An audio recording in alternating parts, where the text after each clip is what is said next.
Bumpy Johnson carried a straight razor, not a gun. People always asked him why. Why not carry A-45 like every other gangster in New York? Why rely on a barber's tool when firepower was the currency of fear? Bumpy would smile, a slow, knowing smile that reached his eyes, and say, "Guns are loud. Guns bring the police. A razor is personal." And on March 15, 1935, at exactly 11:47 p.m., Vincent Vic the Blade Romano was about to learn exactly what personal meant. Duke Ellington was mid-phrase, letting the orchestra soar in it don't mean a thing at the Savoy Ballroom, when the first pop of a champagne cork rang out, followed by the wet, glittering spray of Dom Perignon across the stage. Vic Romano, a capo in Dutch Schultz's operation, had just doused Harlem's greatest musician as if he were watering a lawn, and in that instant, the music stopped, 200 bodies froze, and Bumpy Johnson's hand slid to his waistband, not for a gun, but for the razor that gleamed like a promise. In that heartbeat, everyone at the Savoy understood. Vic Romano had just signed his own death warrant. The Savoy Ballroom was Harlem's crown jewel, not a whites-only cotton club, where black performers were objects of entertainment, polished and obedient. No, the Savoy was different, integrated. Black and white shared the floor, the air, even the rhythm of a single heartbeat pulsing through the massive dance hall, a rare bubble of equality in a 1935 America that barely knew the word. The ballroom itself stretched a full city block along Lenox Avenue, between 140th and 141st Streets. Two bandstands framed the polished maple floor, a surface large enough to hold 4,000 dancers. And tonight, Duke Ellington's orchestra was making it quake, each horn, each drum, each string vibrating through the soles of the feet and the souls of the audience. Bumpy Johnson wasn't here to dance. He was against the back wall, leaning casually yet watching every motion, every smirk, every careless gesture. At 28, he had already earned his fearsome reputation, not through reckless violence or flashy theatrics, but through precise, calculated force and an unshakable moral code. Harlem's numbers rackets, its speakeasies, its hustlers, even its performers, all thrived under his protection, not because he demanded loyalty, but because people instinctively knew it was safer to be on Bumpy's side.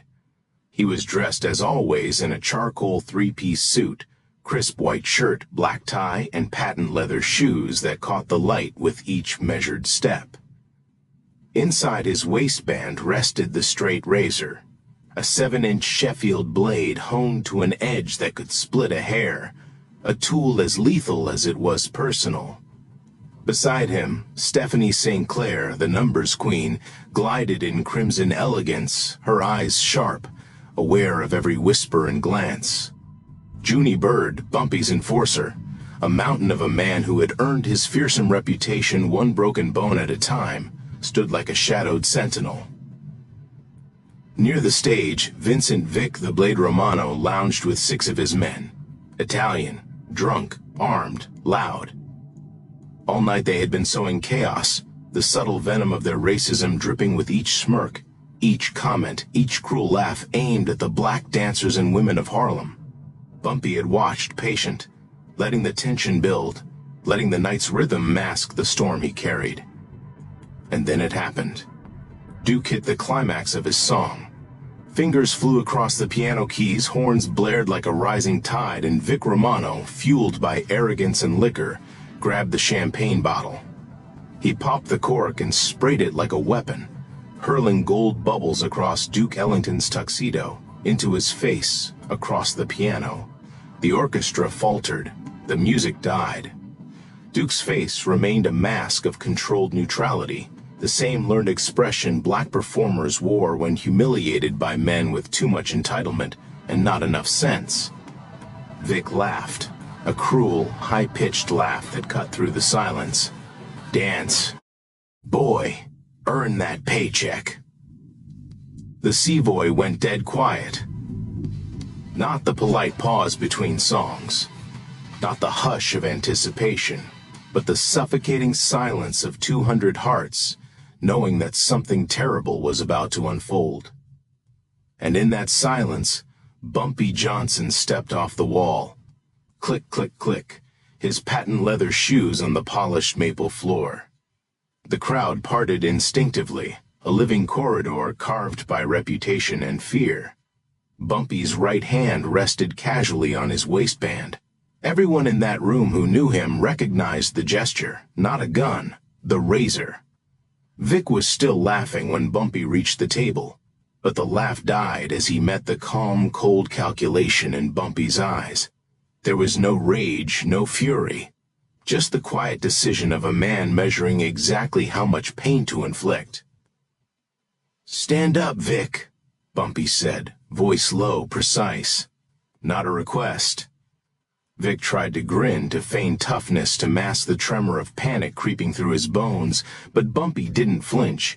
Every movement had meaning, every second stretched into eternity, and in that moment the razor was more than steel. It was justice, it was Harlem, it was personal.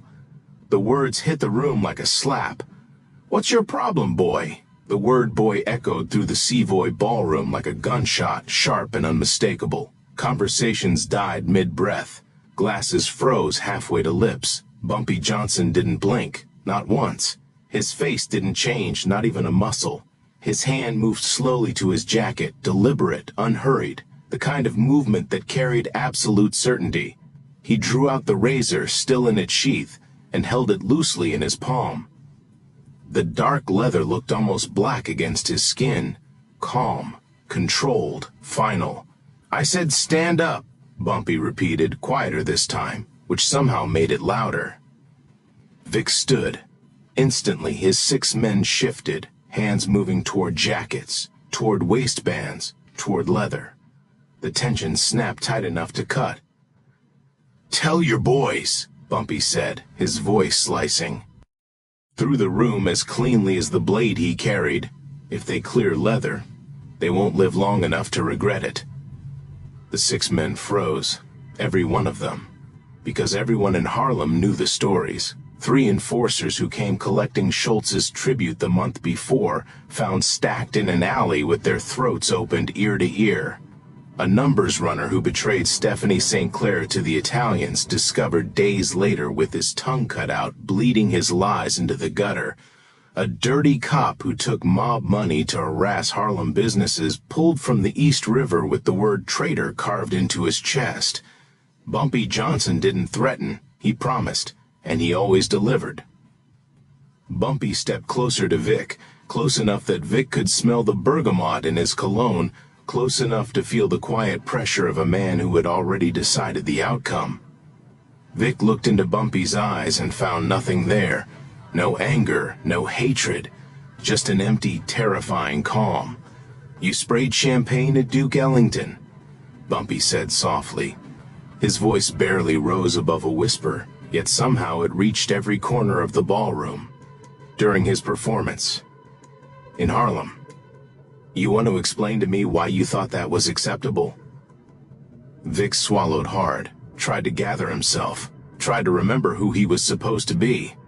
"It was just a joke," he said, forcing a weak laugh. "Just a joke." Bumpy's thumb slid slowly along the edge of the razor's sheath. "A joke?" he replied. "Let me tell you a joke, Vic. Last month, 3 of Schultz's boys walked into a Harlem barber shop thinking they could shake down the owner. You know what's funny?" He paused just long enough for the words to sink in. "We're still finding pieces."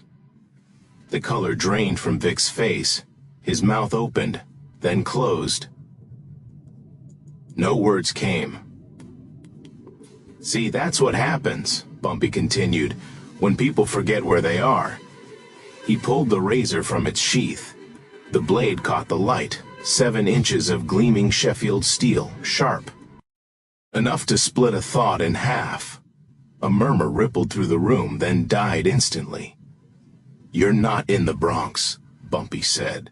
"You're not in Little Italy. You're in Harlem. And in Harlem, we have rules." He lifted the blade slightly, letting everyone see it. Rule number 1, you respect the people. Rule number 2, you respect the music. He turned the razor slowly, the steel flashing as it moved. Rule number 3, you don't humiliate Duke Ellington and expect to walk out of here with the same face you walked in with. Vic's hands were shaking now. Sweat ran down his temple, soaking into his collar.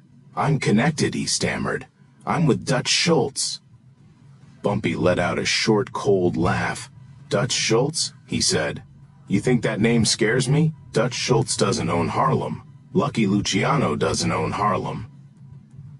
He stepped even closer, the razor hanging between them like a verdict. You want to know who owns Harlem? His eyes flicked around the room. We do. Every person in this ballroom, every musician on that stage, every dancer on this floor. This is our kingdom, and I'm the man they trust to protect it. Vic was drenched now, sweat pouring off him, knees barely holding. What do you want? He whispered. I want you to understand something, Bumpy said gently. You walked into the Savoy thinking you could do whatever you wanted because you're Italian, because you're connected, because you've got a gun and 6 guys behind you. But you made one mistake. He let the silence stretch, thick and heavy, 3 full seconds of nothing but fear. You forgot that a razor is personal. The blade shifted slightly in his hand, not a threat, just an adjustment, but Vic flinched like he'd already been cut. So here's what's going to happen, Bumpy said. I'm going to give you 2 choices. Choice 1, you apologize to Duke Ellington, loud, clear, in front of everyone. Then you walk out of the Savoy, you leave Harlem, and you tell Dutch Schultz this neighborhood is permanently closed to Italian business. Vic's voice cracked. And choice 2? Bumpy smiled. Not a friendly smile. Not a cruel one either. The kind of smile that emptied men from the inside out. Choice 2 is I open this razor and show you why they call me the King of Harlem. He leaned in until their faces were inches apart. And Vic, he whispered, I'm really, really hoping you pick choice 2. The silence was absolute. 200 people watching, waiting, holding their breath. The only sound in the room was Vic Romano's ragged breathing. Because you see, Bumpy continued softly, guns are impersonal. You pull a trigger, a man drops. Clean, simple. He turned the blade again, the light dancing along its edge. But a razor, he said, almost thoughtfully. A razor requires commitment. You have to get close. You have to look a man in the eyes while you open him up. You have to hear him beg. You have to smell his fear. Bumpy let the words hang in the air, heavy and intimate, the kind of truth that made men realize there were worse things than dying. Then he paused, just long enough to let Vic imagine every detail. And I've gotten very good at it. Vic's knees buckled, his body betraying him before his mind could catch up. One of his men reached out instinctively to steady him, but even that small movement felt dangerous now. Bumpy didn't move. He didn't need to.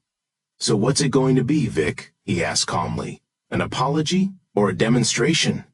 Vic tried to speak. Nothing came out but a dry, broken sound. His throat worked. His lips trembled. I'll apologize, he finally croaked. Bumpy tilted his head slightly. Louder. I don't think Duke heard you. Vic turned toward the stage, toward Duke Ellington, who still stood frozen beneath the lights, champagne drying on his tuxedo, watching the scene like something pulled from a nightmare. I apologize, Vic said, his voice cracking under the weight of every eye in the room. Mr. Ellington, I apologize. It was disrespectful. It was wrong. Look at him when you apologize, Bumpy said sharply. Show him the respect you should have shown from the beginning. Vic swallowed and forced himself to meet Duke's eyes. I'm sorry, Mr. Ellington, he said again, quieter now, stripped of bravado. Truly, it won't happen again. Bumpy turned slightly, his attention shifting for the first time. You accept his apology, Duke? Duke Ellington, the most dignified man in Harlem, A genius who had spent his life absorbing humiliation with grace because survival demanded it, looked at Bumpy Johnson standing there with a razor in his hand on his behalf. His eyes filled with tears.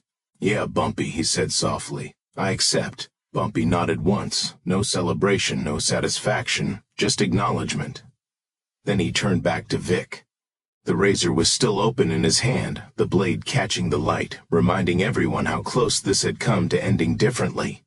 "Good," Bumpy said. "Now here's what happens next. You and your boys are going to walk out of the Savoy, slowly, calmly, like men who just learned a valuable lesson about geography and respect."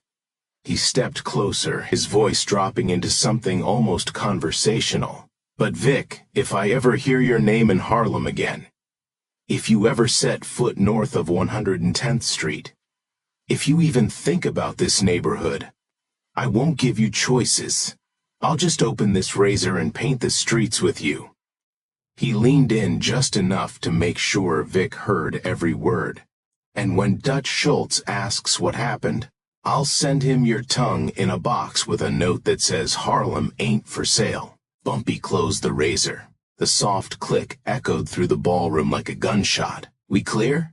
Vic nodded so fast it was almost violent. "Crystal clear." Bumpy stepped back and waved a hand dismissively. "Then get the hell out of my sight." Vic and his crew didn't run, but it was close. They walked out stiffly, like men leaving their own funeral, afraid that one wrong step would. "Call the Blade back out." The moment the doors closed behind them, the tension shattered. Someone clapped, then another. Then the entire Savoy exploded into applause, cheers rolling across the dance floor like a wave. Bumpy turned toward the stage. "From the top, Duke," he said. "Let's give these people what they came for." Duke sat back at the piano. His hands trembled, not from fear, but from emotion that had nowhere else to go. He looked at Bumpy and mouthed two words, "Thank you." Bumpy nodded once and returned to his place against the wall, fading back into shadow where he belonged. Duke began to play again, but this time the music was different, stronger, defiant, because Duke Ellington wasn't just playing notes anymore. He was playing freedom. He was playing dignity. He was playing the sound of a man who had been defended when the world usually looked away. The Savoy erupted, not just in applause, but in celebration. Everyone in that room understood what had just happened. A line had been drawn, not just for one insult, not just for one night, but for Harlem itself. Bumpy Johnson had sent a message to the Italian mob, to Dutch Schultz, to every white gangster who thought Harlem was something to be taken. This neighborhood belongs to us, our music, our culture, our dignity, and we will kill to protect it. Stephanie St. Clair approached Bumpy and touched his arm lightly. "You enjoyed that," she said with a knowing smile. "I enjoyed watching him piss himself," Bumpy replied. "But more than that, I enjoyed reminding everyone, including us, that we don't have to accept disrespect, just because powerful men expect us to." Stephanie's smile faded slightly. "They'll retaliate. Schultz won't let this go." Bumpy's hand rested instinctively on the razor in his waistband. "Let him come," he said. "I'll be waiting." Vincent Vic the Blade Romano left New York the next morning. Word spread through Dutch Schultz's organization within hours. Harlem was off limits. Permanently. Schultz tried to push back, sent enforcers north. 2 weeks later, they were pulled from the Harlem River with razors embedded in their chests and a note pinned to one body. Postage paid, return to sender. Within 3 months, the Italian mob withdrew from Harlem completely, not because they were weak, but because Bumpy Johnson taught them a lesson economics never could. Some territories cost more than they're worth, and Harlem would cost them everything. The Savoy incident became legend. The night Bumpy Johnson faced down a madman with nothing but a razor and absolute conviction. The night he established himself not just as a gangster, but as Harlem's protector. Years later, when Bumpy was serving time in Alcatraz for conspiracy, Duke Ellington came to visit. They sat across from each other in the visiting room, the musician and the gangster separated by a table and a lifetime of choices. "Why'd you do it?" Duke asked. "You could have let it go. Could have avoided all of this." He gestured at the prison walls, the gray concrete that seemed to swallow everything around them. Bumpy smiled, that slow, knowing smile that carried more weight than a loaded gun. "Duke, you know the difference between a gangster and a king?" Duke shook his head. "A gangster takes," Bumpy said simply. "A king protects." He leaned forward, eyes piercing. "That night at the Savoy, I wasn't just defending you. I was defending what you represent. Black excellence that doesn't apologize, doesn't bow, doesn't accept disrespect just because white men expect it. You think I regret it?" That razor opened Vic Romano's eyes that night. Opened a lot of eyes. Showed Harlem that we don't have to accept their terms, that we can fight back, that dignity is worth dying for. Duke's eyes glistened. "You know what you gave me that night?" he said, voice thick with emotion. "You gave me pride. For the first time in my career, I wasn't performing despite being black. I was performing. Because I'm black. Because we're excellent. Because we matter." "You always matter, Duke," Bumpy replied, his voice quiet but steady. "I know that now because you showed me. March 15th, 1935. The Savoy Ballroom. The night a straight razor defended more than one man's dignity. The night Bumpy Johnson became the undisputed protector of Harlem. The night the Italian mob learned that some kingdoms can't be conquered. The razor Bumpy carried that night stayed with him for the rest of his life, through prison sentences, through wars with other gangsters, through decades of protecting Harlem streets. And when Bumpy Johnson died in 1968, that razor was found in his pocket, still sharp, still ready, still carrying the message he had sent that March night. You can own Manhattan, you can own the Bronx, but Harlem protects its own. And anyone who forgets that lesson learns it the hard way, one razor cut at a time. If this story of courage, dignity, and street justice moved you, hit that subscribe button and smash that like. Share this with someone who needs to understand what real leadership looks like, the kind forged in the streets of Harlem, not learned in boardrooms. Drop a comment below. What does protecting your community mean to you? Let's keep Bumpy's legacy alive. The Godfather of Harlem stood up when everyone else stayed silent, and he showed the world exactly what that meant.